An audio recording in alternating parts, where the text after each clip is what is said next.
Yeah, so they're both recording right now.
I'm working on ideas, but I think I have too many already signed up. I just sent it. You'll be trying to use Yeah, because I suppose first of all, like sharing what we're doing, and this is interest, you can reach out to us, or we might be connecting after.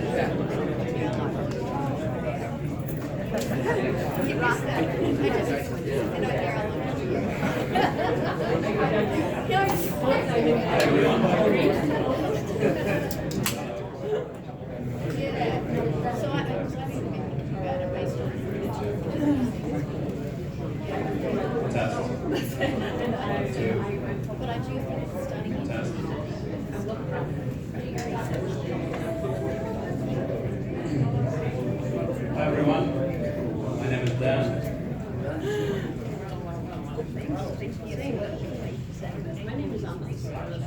My name is Dan and I'm representing Epic Events, the organizer of today's startup.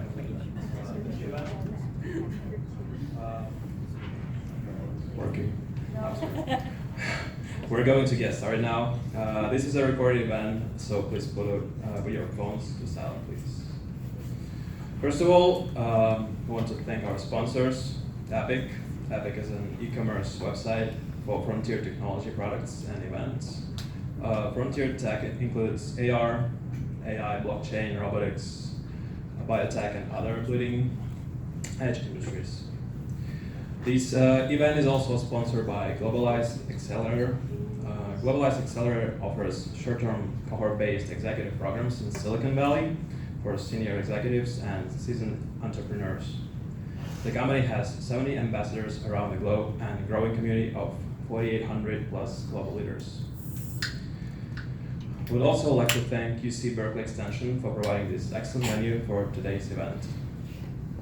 A little bit more about the format of today's event. We'll have 7 teams pitching. Today, each team will have a total of 12 minutes, 4 minutes for presentation, 4 minutes for the questions and answers from our judges and audience, only if we have more time, and 4 minutes for the feedback from our judges. Let me introduce our judges for today.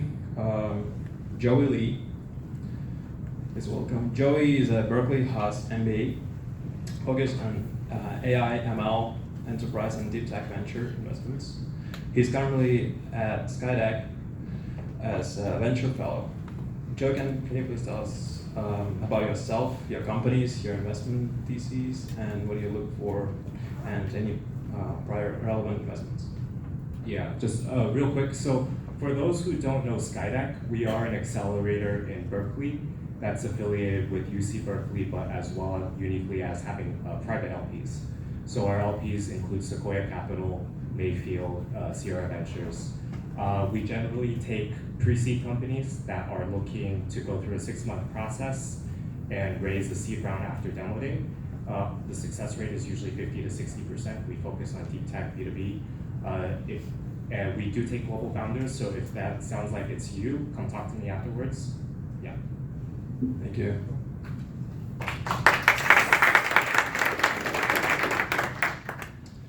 Bei Zhang.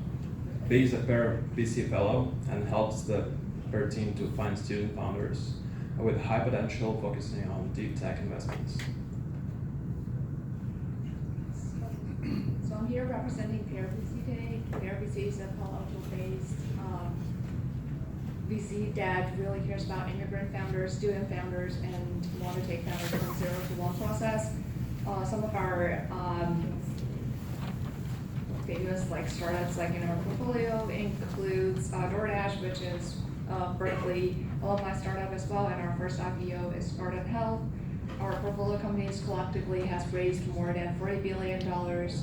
And if you're an immigrant founder, if you're a student founder, and if you want to join our Pair Accelerator program, come talk to me after.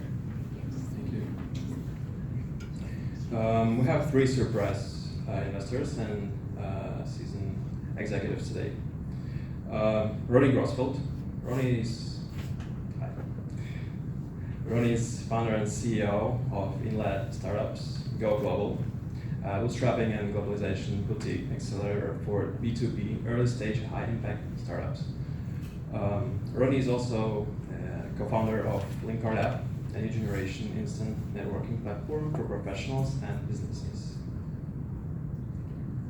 Yes, hi everyone. I'm here as part of Globalize cohort and very much interested in listening and assisting with any advice regarding those startups that we'll present today. Thank you very much. Thank you.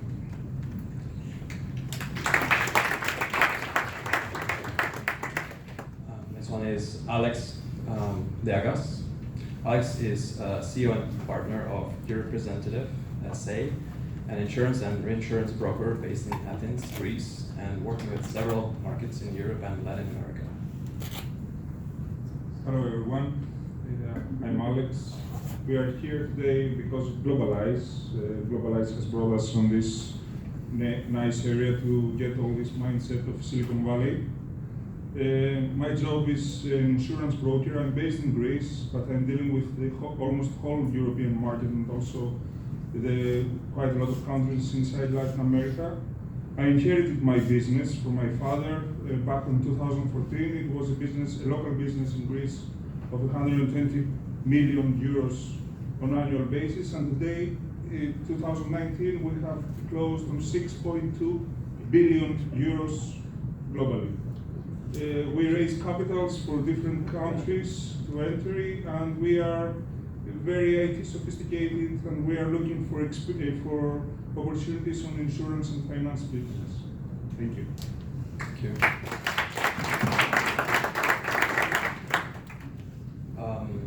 Iyad Al-Dalouche. Iyad is a serial entrepreneur. 3 years ago, he joined a tech startup called Careem as a general manager, and it recently sold to Uber for $3.1 billion.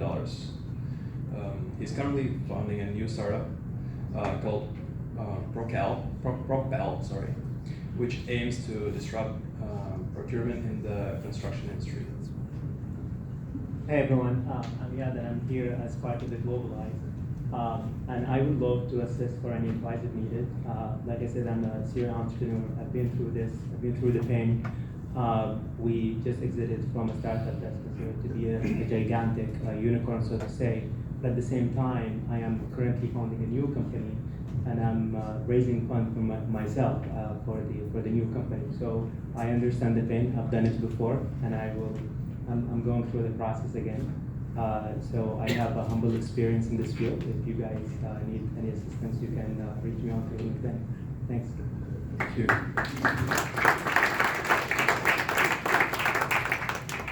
Our last judge, Shainesh, is sick and unfortunately cannot join us today. Our first pitching company will be RoboJuice, and can you please welcome Igor Neferov.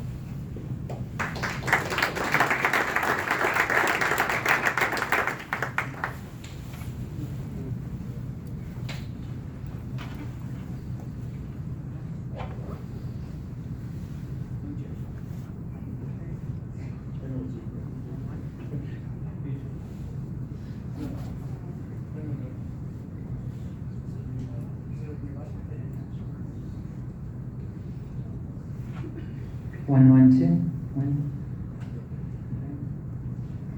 Thousands of people around the world dream of owning a franchise but cannot afford it.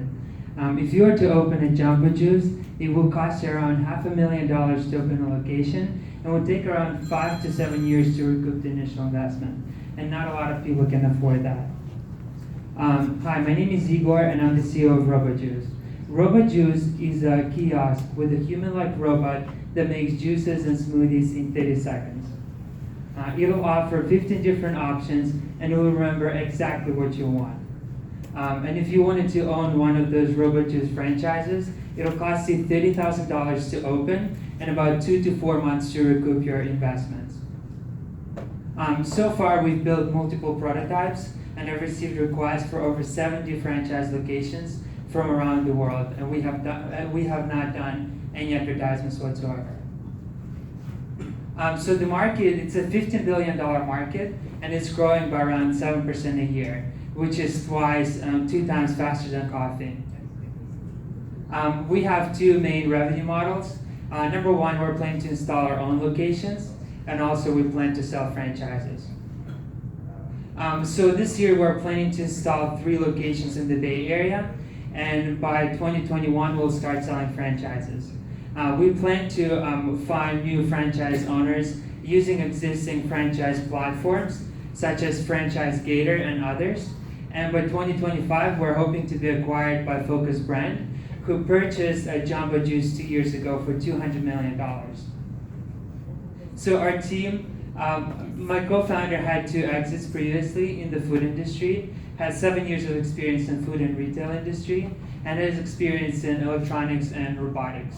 I previously worked at Google doing AI, and I was also involved in 4 different startups.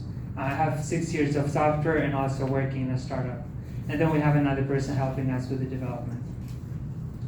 So if you'd like to see the demo of the robot, you can scan the QR code and it'll direct you to the YouTube video where you'll see how it works. So currently we're raising $500,000 to get to our next milestones. We've already raised $125,000 before.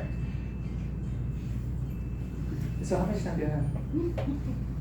Well, it hasn't started, but okay. Well, let's say I'm at 2 minutes. Yeah. So there's a couple of things that people often ask us: why a human-like robot? Why not a vending machine? And there's 2 answers to that. Number 1, it's been scientifically proven that people prefer. Sorry, I'm like shaking. It's not good. It's been scientifically proven that people prefer robots that look like humans. Number 1. And number 2, imagine you have kids, and for those of you who do, imagine, I'm sure your kid is not going to want to come back to a vending machine, okay? And so we're building a human-like robot that will be able to interact with people, smile, make jokes, and dance. So again, my name is Igor, and if you'd like to talk to me more, come up to me after that. Thank you.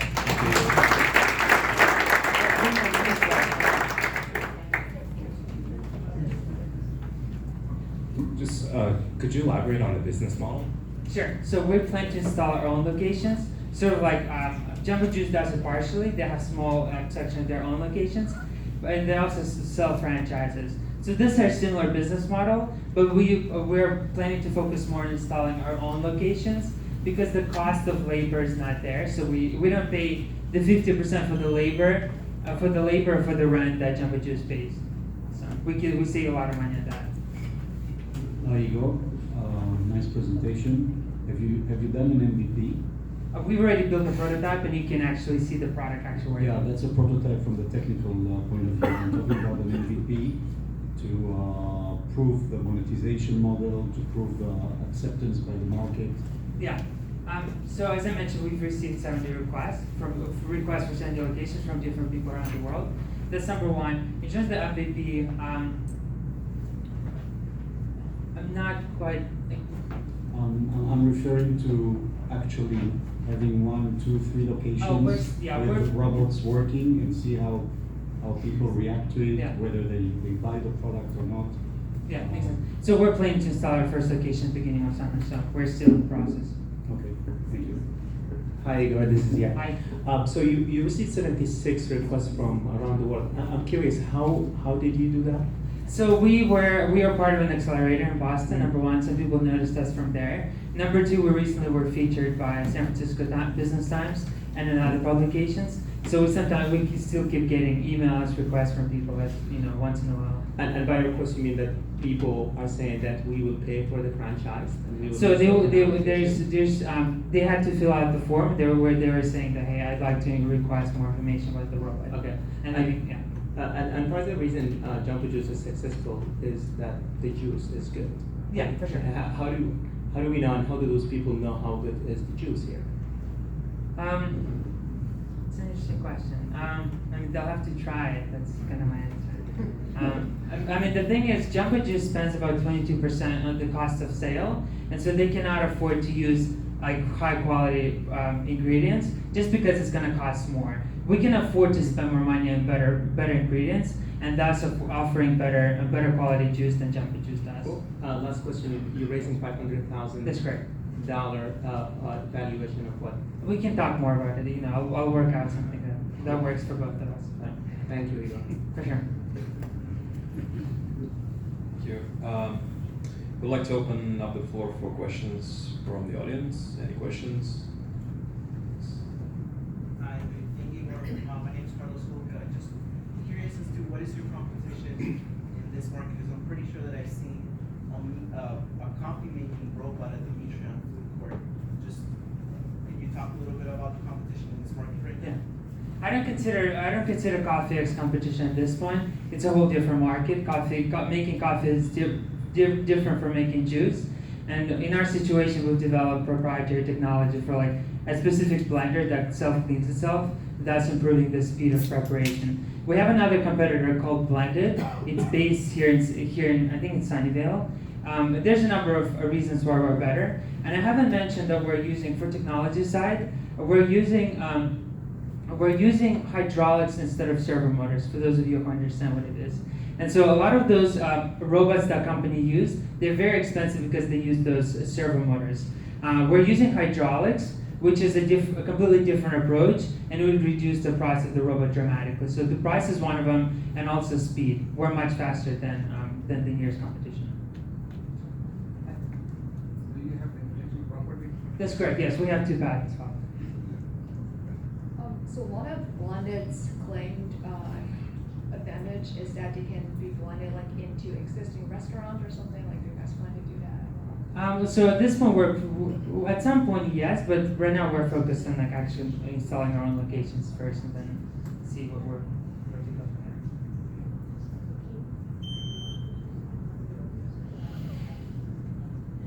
there. Yeah. Thank you. I'd love to hear the feedback. So Igor, first of all, I think it's really impressive that you got 76 franchise locations interested in your robot.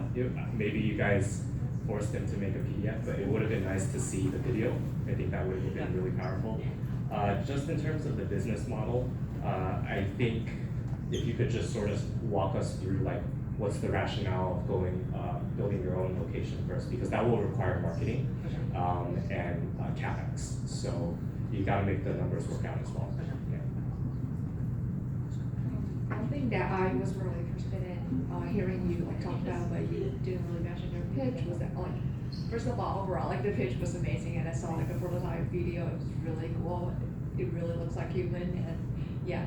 And so the entertainment part that I saw like on the website, you didn't really talk about, and I feel like for Jamba Juice, like all this juice shops that already have shops already, like intrinsic part of their experience is to like hang out with friends and then grab a juice or like just stay there for a while, like do your homework or whatever.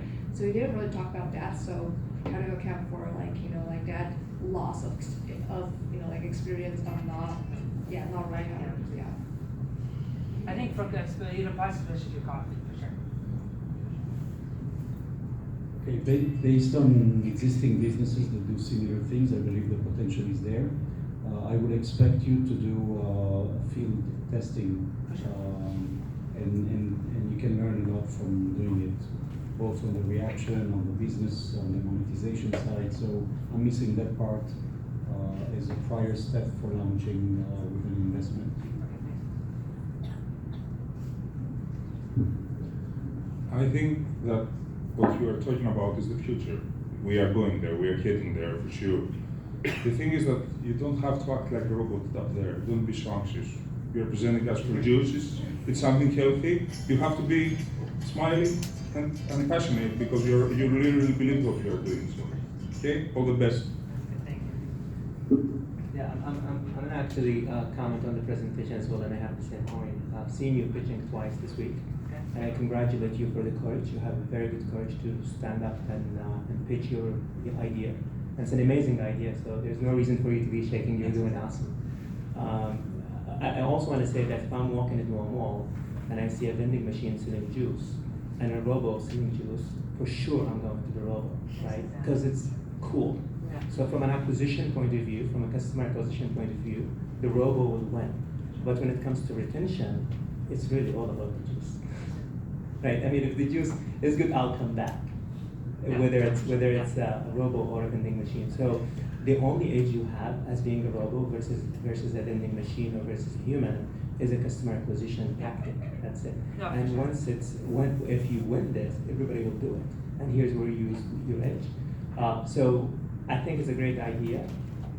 Again, the juice has to be really good. For sure. And then you have to scale really fast as soon as you validate it. All the best. Yeah, I agree with you because like it's not about robots, it's about juice, prices, and everything else. Thank you guys. Thank you.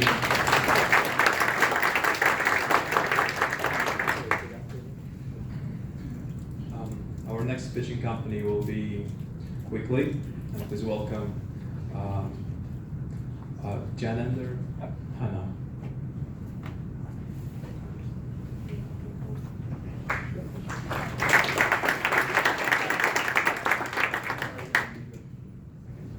Sorry, there was a mistake. Yeah, it'll be Sam Learning. And it's Barbara DeHara. Please welcome.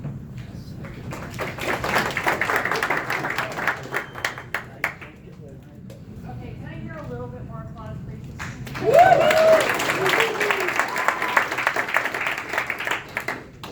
Thank you. Thank you. Thank you. Can you hear me? Yes. Great. My name is Barb DeHart. I'm from Sama Learning. I'm the CEO and co-founder. In our workforce, a seismic shift is happening. That seismic shift is being contributed to on the workforce side by things like our fourth industrial revolution that some say will require more than 50% of our employees in the US to be upskilled or reskilled in the next several years. And on the education side, we are producing enough graduates from our university systems, particularly in STEM. Today, now I'm shaking. Today we have somewhere between 1.5 and 2 million unfilled jobs in STEM. These things have one thing in common, and that is learning. Sama is creating the VR learning platform, where we will bring together virtual reality, artificial intelligence, and education science to create a VR learning platform, put all those tools in the hands of instructors so we can unlock the learning potential in every learner. So, VR is disruptive in education. How many of you have been in VR? Okay, awesome. So then you might know and agree that it can be disruptive to education, but why? Well, the first question is advanced visualization. In virtual space, in 360-degree space, we can do things and see things and interact with things in ways that we could never do before.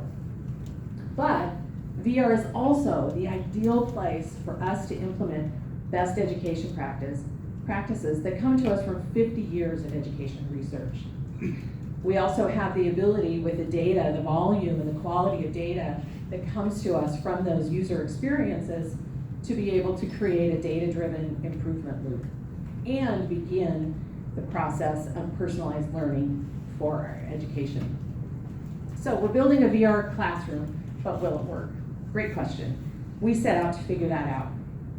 Number one, we found after a study of 1,000 students across 3 universities, Stanford, Loyola, Chico State, with a general chemistry course, what would happen. And what we found was that on average, the learning outcome improvement went up by a full letter grade. Oh, it's a little hard for you guys to see that. That says 1 full letter grade. In some college classes, we were able to reduce the failure rate to 0. But the most exciting thing is that we saw our lowest performers come up by a factor of nearly 3x. We also asked the students what they thought. 100% of them said yay to VR, and 92% of them said that they would use VR to study further outside of class. So all good indicators. We are a team, wow, you really can't see that, team of academics and game designers and futurists and software executives like myself who've come together to create a platform where we will have in the center the Sama Learning Framework, a framework that we've developed specifically for VR and AI, powered by our AI engine, set of content creation tools so that anyone, any content creator, can create compelling and effective content in VR. All of the information is fed through our insights engines back to the instructor, back to the student, and back to the system itself. We have a VR library, sourced content from the best instructors out there, and social community, so social aspect, social interactions that will be available to students, instructors, tutors, etc. And of course, a way for people to extend what they're doing outside of their own circles and commerce capabilities so that they can reach their new audience. I am officially finished, and we can see the sales traction information on the board. Thank you. Thank you. Thank you, Barbara. Yes. So I think using VR for education is an awesome idea. It has been adopted and all over the world. What makes you different is your content, right? It's not the fact that you're using VR for education, it's the content that you're using. So help me understand, you started this, right? So you Yes. already have the content, you have the results of your content. Yeah, that's a great question. So as we were building the platform, the very first thing we did was look at the framework we created and the thesis that we have, and we tested it. So we built our own content to be able to test that. My co-founder is a PhD chemist at Stanford, and so we started with general chemistry. He was the content expert there. Our goal and objective is to create a templatized method of content creation so we can source content from any content creator. One of the things that we know and we see across the board is that VR content for training and education is being developed everywhere. There are some challenges with it in that it's oftentimes somebody's hunch on what would be helpful rather than a research-based approach to fundamentally improving learning. So the quality of your content is what will make Precisely, both the quality of our content as well as the data-driven improvement cycle from the AI engine that will allow us to continually iterate and improve the content to serve broader and broader student populations. Got it. Make Thank sense? Yeah, thank you. Hi, first of all, hi, my name's Bae. First of all, really want to appreciate you for, focusing EdTech on college students, because I'm a college student myself, and I feel like after high school, no one cares for me, because most of the EdTech startups are about K-12, and I'm a math and physics student. So Oh, I'm perfect. You user. can help us create content. Yeah, of course. And so I have 2 questions Yes. from a user's angle. If you use VR device, I assume that you can collect a lot of data about students' learning experiences, and one of the major problems that students and professors and departments have to resolve is that how to assess, how to more precisely assess the students' understanding of the materials. And I wonder how data you collected from devices can help you better assess students' actual understanding of the materials. And then the second thing is the price breakdown behind this. Do the students buy it? Do departments, schools buy it? 2 great, really well-informed questions. So the first question is about the data cycle. And one of the things that the volume and the quality of data that comes off of the VR headset is really very different from 2-dimensional online learning platform we have the ability to track all the student interactions or all the learner interactions and then correlate those because we do integrated assessments. We can assess the level of mastery of our content throughout the learning experience, and so then we have the potential to correlate how the students progress through the content and their learning outcomes, so we can start to learn more about learning at a scale that's just never been possible before. So that's number one, is that whole data cycle is critical to what we're doing. Second question I already forgot. Second, who pays for it? So our target price is a subscription of $25 per subject per student. We have had, we are focused on schools now, but also workforce development, career development, very important to us, and we have some initiatives that are going on there. Most often in school environments, the schools always think, oh, we're just gonna have the students pay for it, but we've never had a school do that. We've always had, the schools are all of our schools purchase the access for it on behalf of their students. And we've never had a school that's done a pilot that hasn't come on board as a paying customer. So it's just, it's remarkable the results that people are seeing. Students love it, instructors love it. Thank you. Yeah, thank you. Other questions? I know we didn't have time, but can you go back to the financials? Oh, sure. Oh, we're out of time. I'm happy to talk to you. I'm happy to share with you. So we're on 9 university campuses. We have 5 research partners. Of those 5 are research partners. 4 are paying customers. We'll bring the other 5 on in this spring semester. We have a pipeline of about 12 additional universities. We're working with the universities as 2 content partners and looking at partnerships in K-12 and out in the workforce development space. Yes. Yeah, so it's time for feedback. Oh, we're But out of time, you can ask me anything and I'll be here. Yeah. I think, Barbara, first off, like, I'm also passionate about education myself, so we should talk offline. Love that. But frankly, like, education VR has been sort of like, we do see a lot of pitches from this angle. And I do agree that content is sort of the differentiating factor.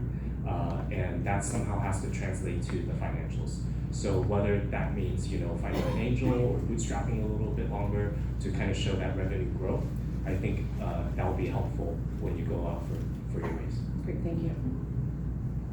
So I would be really interested to see, like course contents on like lab-based course settings, because like right now I'm spending 18 hours every week to write lab reports because like the teachers can't see when I'm doing experiments. So I feel like that would be really cool to include in like future communications. Yeah, thank you. Great.